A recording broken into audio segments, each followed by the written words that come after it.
Hello everyone, welcome back my YouTube channel and another video. तो जैसा कि आप सबने हॉरर मूवीज, हॉरर स्टोरीज बहुत देखी हैं, लेकिन क्या रियल बेस्ड स्टोरी सुनी है आपने? नहीं ना। मैं आज आपको एक रियल बेस्ड स्टोरी सुनाने जा रही हूँ। हॉरर मूवी जिन या छलावा क्या कह सकते हैं उसको, या फिर उससे भी बड़ा कोई भूत होता है उसको वो कह सकते हैं। तो ये हॉरर स्टोरी रियल है और ये है नोएडा सेक्टर 62 की। ये मेरी फ्रेंड की खुद की रियल स्टोरी है। वो जॉब करती थी नोएडा सेक्टर 62 में। तो फिर वहाँ पे उसने एक पीजी देखा। उसके बाद वो उस पीजी में शिफ्ट हो गई, क्योंकि पहले वो किसी होटल उसमें हॉस्टल में रहती थी, तो उसको वहाँ पे कुछ प्रॉब्लम सीन करनी पड़ी, जिस वजह से उसने अपना रूम चेंज किया। तो उसने अपना हॉस्टल चेंज करके एक पीजी ले लिया और फिर उस पीजी में उसके साथ ऐसी ऐसी दुर्घटना घटने लगी जिसे देखकर वो हैरान हो गई। उसने देखा कि हॉस्टल में उस पीजी में सारे रूम्स खाली थे, लेकिन उसको जो मैनेजर ने रूम दिया वो नीचे फ्लोर का फर्स्ट रूम दिया, और उसके बराबर वाला फ्लोर जो था उसमें कोई नहीं रहता था और नीचे के बाकी फ्लोर पे कोई नहीं रहता था। तो उस लड़की ने पूछा कि हमें आप नीचे का फ्लोर क्यों दे रहे हो, यहाँ आखिरकार कोई क्यों नहीं रहता है, क्या बात है ऐसे इस फ्लोर में? तो मैनेजर ने बड़ी आसानी से कह दिया कि लोगों को ऊपर का फ्लोर ज्यादा अच्छा लगता है, अगर आपको कंफर्टेबल है तो आप नीचे का फ्लोर ले लीजिए, वरना कोई बात नहीं। तो उस लड़की ने सोचा कि नीचे का फ्लोर लेने में आसानी होगी और वो अपने ऑफिस भी टाइम पे जा पाया करेगी, क्योंकि उसे फ्लोर चढ़ना नहीं होगा ना उतरना होगा। इसलिए उसने नीचे के फ्लोर पर फर्स्ट रूम ले लिया और उस रूम में कोई नहीं रहता था। वह जैसे ही वो घुसी उस रूम में एंटर करती है तो वो देखती है सामने उस रूम में एक लड़की बैठी हुई थी। तो उसने मैनेजर से पूछा कि आप तो कह रहे थे कि यहाँ पे कोई नहीं रहता है, फिर ये लड़की कैसे आई? तो फिर उसने कहा, हाँ मैं आपको बताना भूल गया था, ये लड़की भी आपकी तरह ही जल्दी जाने की वजह से नीचे वाले फ्लोर पे इसने रूम लिया है। अगर आपको कोई दिक्कत नहीं है तो आप इसके साथ रूम शेयर कर सकती हो। तो लड़की ने सोचा रूम शेयर करने में क्या ही दिक्कत होगी, तो उसने उसके साथ रूम शेयर कर लिया और मैनेजर को एडवांस भी दे दिया। फिर उसके बाद में वो अपनी माँ को कॉल करती है, माँ मुझे रूम मिल गया है और मैं यहाँ पे शिफ्ट हो रही हूँ। तो वो लड़की कल को उस रूम पर शिफ्ट हो गई थी और फिर उसने अपने रूम पार्टनर के हाथ में एक रिंग देखी जो कि बहुत ही काली पड़ रही थी, और वो रिंग इस तरह से काली पड़ रही थी जैसे कि उसको आग में जलाया गया हो। तो फिर उसके बाद वो लड़की रात को जब सो गई तो उसने देखा कि उसके बेड से एक गंदी सी महक आ रही थी। तो उसने सुना कि क्या है ये, क्या चीज है, मुझे कहाँ से बदबू आ रही है? तो फिर उसने अपनी रूम पार्टनर को जगाया, बोला कि तुम्हें भी बदबू आ रही है क्या? तो उसकी रूम पार्टनर ने बताया कि अक्सर यहाँ पर मुझे ऐसी बदबू आती रहती है। तो उसके बाद वो लड़की इग्नोर करती है इस बात को और सो जाती है।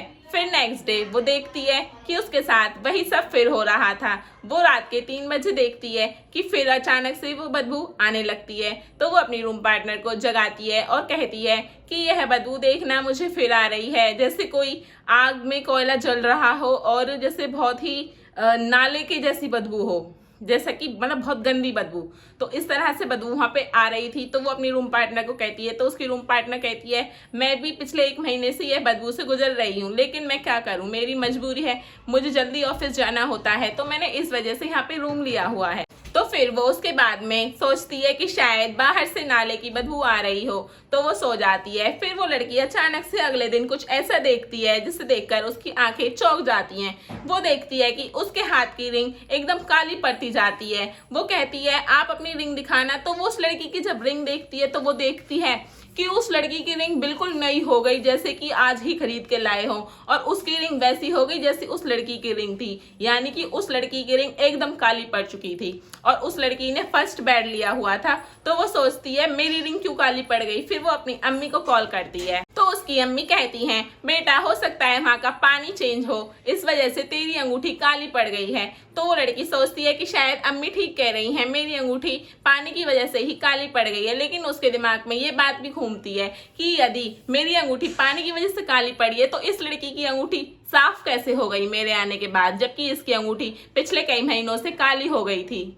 फिर उसके बाद वो लड़की सोचती है चलो कोई नहीं, हो सकता है पानी का ही कोई कारण हो। तो वो सो जाती है जाकर। फिर उसके बाद में रात को जब वो फिर सो जाती है तो उसे एक परछाई दिखाई देती है उसके बेड के पास, जैसे कोई खड़ा है।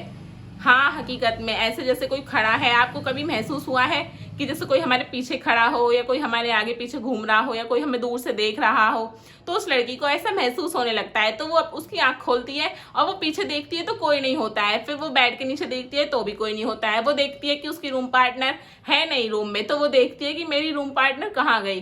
तो फिर वो सो जाती है, आधे घंटे बाद उसको नींद आ जाती है लड़की को। फिर उसके बाद जैसे ही वो अगले दिन फिर ऑफिस चली जाती है, तो ऑफिस जाते जाते उसकी तबीयत बहुत खराब हो जाती है, बीमार हो जाती है, तो वो ऑफिस भी नहीं जा पाती है। फिर वो वहां से लौट कर आती है तो वो अपनी अम्मी को बताती है, अम्मी मेरे साथ ऐसा ऐसा हो रहा है। तो उसकी अम्मी कहती है, कोई बात नहीं बेटे, तूने वहां पे नया नया शिफ्ट किया है तो हो सकता है इस चक्कर में तेरी तबीयत खराब हो रही हो। तो फिर वो लड़की सोचती है, हाँ ठीक है अम्मी कोई बात नहीं। फिर वो अगले दिन फिर सो जाती है और उसकी रूम पार्टनर उस टाइम तक आ जाती है। तो वो अपनी रूम पार्टनर से पूछती है, तुम कहाँ गई थी? तो वो बताती है, कहीं नहीं, मैं अपनी बुआ जी के यहाँ पे गई थी, वो यहीं पे पास में ही रहती हैं। तो उस लड़की को शक हुआ कि इसकी बुआ जी पास में रहती हैं, ये फिर भी रेंट पे रहती है, तो आखिरकार क्यों रहती है। तो उसने पूछा नहीं, वो फिर सो गई और फिर उस लड़की के साथ जो उस रात हुआ वो रोंगटे खड़े कर देने वाला एक हादसा था उस लड़की के लिए। वो आज भी मुझे बताती है कि मैं आज भी उस हादसे को नहीं भूल पा रही हूँ। तो उसके साथ ऐसा होता है कि वो 3 बजे सो जाती है और सोने के बाद उसकी बॉडी एकदम सुन्न हो जाती है, मतलब जैसे कि किसी ने उसको जकड़ लिया हो और फिर वो गंदी बदबू फिर से आनी स्टार्ट हो जाती है, जैसे नाले की बदबू, किसी ने कुछ जला दिया हो ऐसी बदबू उसे फिर आनी स्टार्ट हो जाती है। अभी भी मेरे गूज़बम्स स्टार्ट हो रहे हैं ये कहानी आपके साथ शेयर करते करते, क्योंकि मुझे नहीं बतानी चाहिए उसकी कहानी, लेकिन मैं आपके साथ शेयर कर रही हूँ क्योंकि ऐसी हॉरर स्टोरीज आप लोगों को भी पसंद है और मुझे भी पसंद है। लेकिन ये रियल स्टोरी है, इसको मजाक में मत लेना आप। तो फिर उसके बाद में उसकी बॉडी एकदम ऐड जाती है और फिर वो अपनी बॉडी को टर्न करने की कोशिश करती है, अपने पार्टनर को जगाने की कोशिश करती है, लेकिन वो नहीं कर पाती है क्योंकि उसे ऐसा लग रहा था उसकी बॉडी का आधा हिस्सा सुन्न हो चुका है। फिर वो बहुत कोशिश करती है, वो कलमा वगैरह पढ़ती, मॉम डांस में तो काफ़ी चीज़ें होती हैं, हम लोगों के तो राधे राधे और भगवान श्री ये सब बोल लेते हैं, लेकिन मॉम डांस में कलमा हर चीज़ होती है, तो वो उसको पढ़ने की कोशिश करती है। और फिर वो जब उसको पढ़ती है तब उसके हाथ धीरे धीरे खुलते हैं। फिर जब वो जैसे ही पलटा करती है तो वो देखती है कि उसकी रूम पार्टनर बेड के नीचे बैठी हुई है और वो देखकर डर के वजह से बाथरूम भाग जाती है और बाथरूम में जाके जैसे ही वो अपने आप को मिरर में देखती है तो वो देखती है उसकी रूम पार्टनर पीछे खड़ी है गेट के और वो इतनी जल्दी से वहां से गेट से भागती है और रूम से बाहर निकल जाती है और मैनेजर के पास जाके बोलती है, यह आपने मुझे कैसा रूम दे दिया है, यहाँ पे भूत हैं। तो वो मैनेजर बोलता है, क्या कह रही हो, ऐसा कुछ नहीं है, आपको यहाँ रहना है तो रहो, वरना हमारे हॉस्टल को बदनाम करने की कोशिश मत करो बिल्कुल भी। तो वो अपनी अम्मी को सब चीज़ बताती है और उसकी अम्मी जैसे मौलाना वगैरह होते हैं तो उन लोगों को कॉल करती है और बताती है कि मेरी बेटी के साथ ऐसा ऐसा हादसा हो रहा है। तो उसके बाद वो बताते हैं कि वहाँ पे एक जिन प्रेत भूत का साया है। तो क्या वो जिन था, साया था, क्या था आखिरकार? मॉम डांस में तो काफ़ी चीज़ें बोल सकते हैं, उनको हम छलावा तो हमारे हिंदू लोगों में बोलते हैं, लेकिन उसमें कुछ अलग टाइप के वर्ड्स होते हैं। तो उन्होंने कुछ ऐसा बताया था जो मुझे याद नहीं है, लेकिन कुछ जिन टाइप का ही वर्ड था। तो फिर उसकी अम्मी कहती है, बेटा अब तू उस रूम में मत जाना, तू यहाँ पे आ जा और फिर उसके बाद में हम देखते हैं क्या करना है। तो वो उस रूम में एंटर नहीं करती है बिल्कुल भी और वो रात से ही अपने घर के लिए निकल जाती है। फिर लेकिन उसका सामान वहाँ पे रखा हुआ था तो वो अपने सामान लेने के लिए नेक्स्ट डे जाती है। तो वो देखती है कि उसकी रूम पार्टनर तो वहाँ पे थी ही नहीं और जैसे ही वो अपने रूम पार्टनर को नहीं देखती है तो वो बैग लेके धीरे धीरे कलमा पढ़ते पढ़ते और अपना बैग लेके उस रूम से बाहर निकलती है। और फिर उसके बाद मैनेजर आ जाता है और मैनेजर आ जाता है तो उसके बाद वो कहती है कि ये लड़की कहाँ गई। तो वो कहता है कि हमें नहीं पता, वो काफी टाइम से ऐसे ही आती जाती रहती है, हमें नहीं पता वो कहाँ गई। तो वो कहती है, हटो आप यहाँ से, आपने मुझे एक भूत का रूम दिया है, इसी वजह से आपके यहाँ नीचे फ्लोर पे कोई नहीं रहता है। तो इतने में वो जैसे ही पलटती है तो उसकी रूममेट सामने ही खड़ी होती है और उसकी रूममेट उसको कुछ ऐसा कह के जाती है जो वो आज तक सोचती है, तो उसके रोंगटे खड़े हो जाते हैं। जैसे ही उसकी रूममेट उससे कहती है, बिना पूछे किसी के भी घर में नहीं घुसना चाहिए।